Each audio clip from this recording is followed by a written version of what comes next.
নমস্কার, কেমন আছেন সবাই? আশা করি প্রত্যেকে ভালো আছেন। আজকে রবীন্দ্রনাথ ঠাকুরের গল্পগুচ্ছ থেকে একটি গল্প পাঠ করব। গল্পের নাম ব্যবধান। সম্পর্ক মিলাইয়া দেখিতে গেলে বনমালী এবং হিমাংশুমালী উভয়ে মামাতো পিস্তুত ভাই। সেও অনেক হিসাব করিয়া দেখিলে তবে মেলে। কিন্তু ইহাদের দুই পরিবার বহুকাল হইতে প্রতিবেশী, মাঝে কেবল একটা বাগানের ব্যবধান। এই জন্য ইহাদের সম্পর্ক নিতান্ত নিকট না হইলেও ঘনিষ্ঠতার অভাব নেই। বনমালী হিমাংশুর চেয়ে অনেক বড়।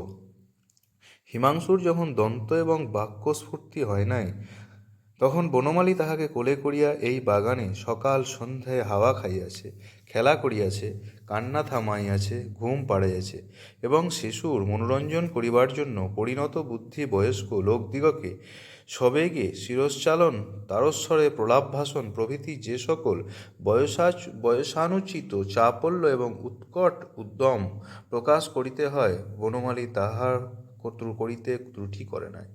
বনমালী লেখাপড়া বড় একটা কিছু করে নাই। তাহার বাগানের শখ ছিল এবং এই দুঃসম্পর্কের ছোট ভাইটি ছিল। ইহাকে খুব একটি দুর্লভ দুর্মূল্য লতার মতো বনমালী হৃদয়ের সমস্ত স্নেহ সিঞ্চন করিয়া পালন করিতেছিল এবং সে যখন তাহার সমস্ত অন্তর বাহিরকে আচ্ছন্ন করিয়া লতাইয়া উঠিতে লাগিল এবং বনমালী আপনাকে ধন্য জ্ঞান করিল।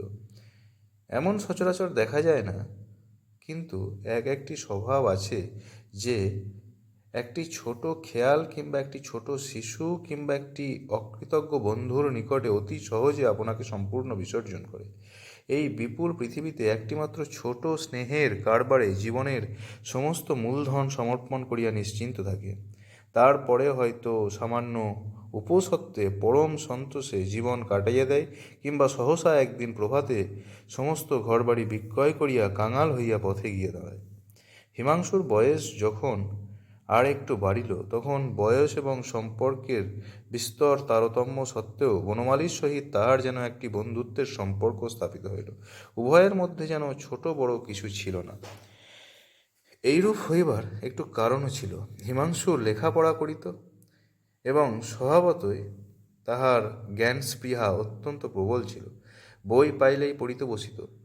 তাহাতে অনেক বাজে বই পড়া হইয়াছিল বটে, কিন্তু যেমন করিয়াই হোক চারিদিকেই তাহার মনের একটি পরিণতি সাধন হইয়াছিল। বনমালী বিশেষ একটু শ্রদ্ধার সহিত তাহার কথা শুনিত, তাহার পরামর্শ লইত, তাহার সহিত ছোট বড় সকল কথার আলোচনা করিত।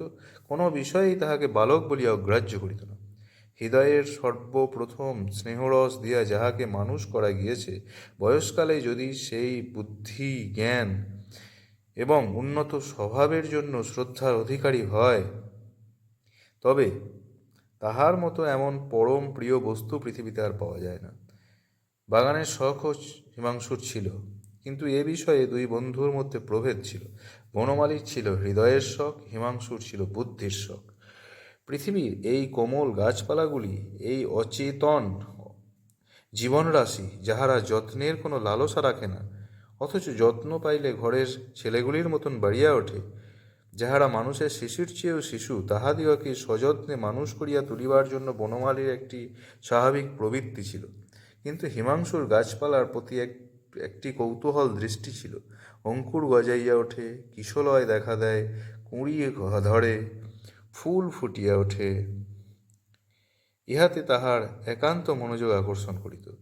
গাছের বীজ বপন, কলম করা, সার দেওয়া, চানকা তৈয়ারি প্রভৃতি সম্বন্ধে হিমাংশুর মাথায় বিবিধ পরামর্শে উদয় হইত এবং বনমালী অত্যন্ত আনন্দের সহিত তাহা গ্রহণ করিত।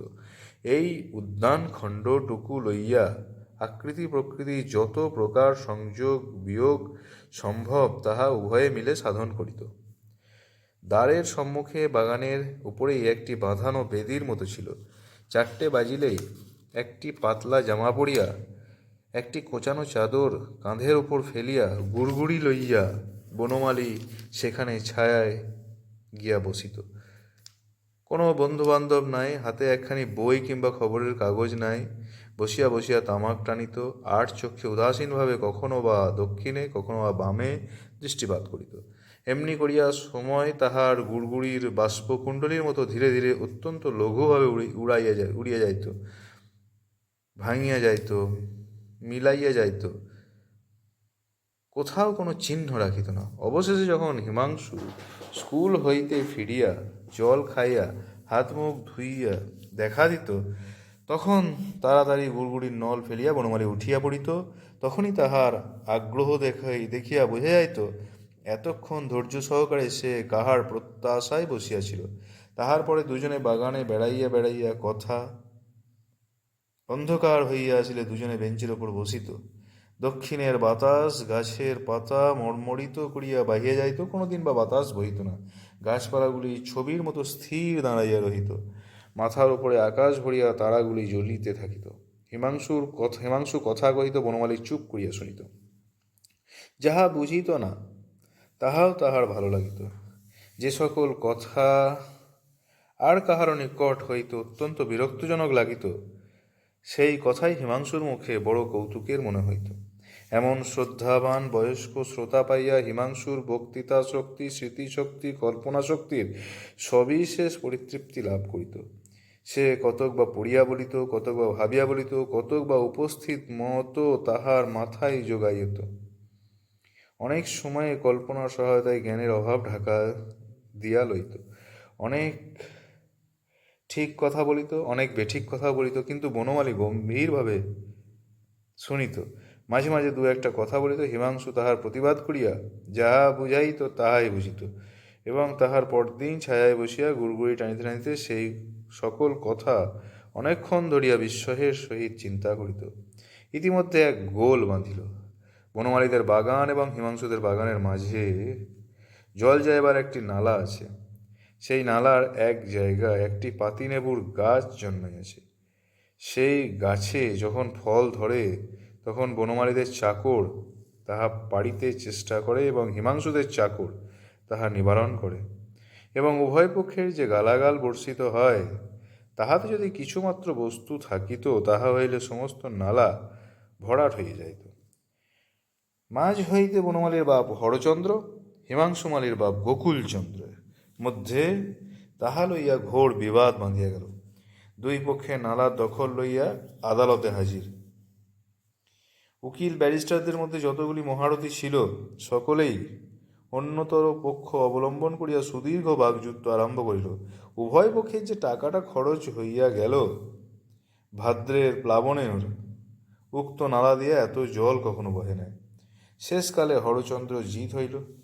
প্রমাণ হইয়া গেল নালা তাহারই, পাতিনেবুতে আর কাহারও কোনো অধিকার নাই। আপিল হইল, কিন্তু নালা এবং পাতিলেবু হরচন্দ্রেরই রহিল। যতদিন মকদ্দমা চলিতেছিল, দুই ভাইয়ের বন্ধুত্বের কোনো ব্যাঘাত ঘটে নাই। এমনকি পাছে বিবাদের ছায়া পরস্পরকে স্পর্শ করে, এই আশঙ্কায় কাতর হইয়া বনমালী দ্বিগুণ ঘনিষ্ঠভাবে হিমাংশুকে হৃদয়ের কাছে আবদ্ধ করিয়া রাখিতে চেষ্টা করিত, এবং হিমাংশু লেশমাত্র বিমুখ প্রকাশ করিত না। যেদিন আদালতে হরচন্দ্রের জিত হইল, সেদিন বাড়িতে বিশেষত অন্তঃপুরে পরম উল্লাস পড়িয়া গেল। কেবল বনমালীর চক্ষে ঘুম রহিল না। তাহার পরদিন অপরাহ্নে সে যখন স্নান মুখে সেই বাগানের বেদিতে গিয়া বসিল, যেন পৃথিবীতে আর কাহারও কিছু হয় নাই, কেবল তাহারই একটি মস্ত হাড় হইয়া গিয়েছে। সেদিন সময় উত্তীর্ণ হইয়া গেল, 6টা বাজিয়া গেল, কিন্তু হিমাংশু আসিল না। বনমালী একটি গভীর দীর্ঘ নিঃশ্বাস ফেলিয়া হিমাংশুদের বাড়ির কাছে দিকে চাহিয়া দেখিল। খোলা জানলার ভিতর দিয়া দেখিতে পাইল, আনলার উপর হিমাংশুর স্কুলের ছাড়া কাপড় ঝুলিতেছে। অনেকগুলি চির পরিচিত লক্ষণ মিলাইয়া দেখিল হিমাংশু বাড়িতে আছে। গুড়গুড়ির নল ফেলিয়া দিয়ে বিষণ্ণ মুখে বেড়াইতে লাগিল এবং সহস্রবার সেই বাতায়নের দিকে চাহিল, কিন্তু হিমাংশু বাগানে আসিল না। সন্ধ্যার আলো জ্বলিলে বনমালী ধীরে ধীরে হিমাংশুর বাড়িতে গেল। গোকুলচন্দ্র দ্বারের কাছে বসিয়া তপ্ত দেহে হাওয়া লাগাইতেছিল। তিনি বলিলেন, কেউ? বনমালী চমকিয়া উঠিল, সে যেন চুরি করতে আসিয়া ধরা পড়িয়াছে। কম্পিত কণ্ঠে বলিল, মামা আমি। মা বলিলেন, কাহাকে খুঁজিতে আসিয়াছ? বাড়িতে কেহ নাই। বনমালী আবার বাগানে ফিরিয়া গিয়াছিয়া চুপ করিয়া বসিল। যত রাত হইতে লাগিল, দেখিল হিমাংশুদের বাড়ির জানলাগুলি একে একে বন্ধ হইয়া গেল। দরজার ফাঁক দিয়া যে দীপালোক রেখা দেখা যাইতেছিল, তাহাও ক্রমে ক্রমে অনেকগুলি নিভাইয়া গেল।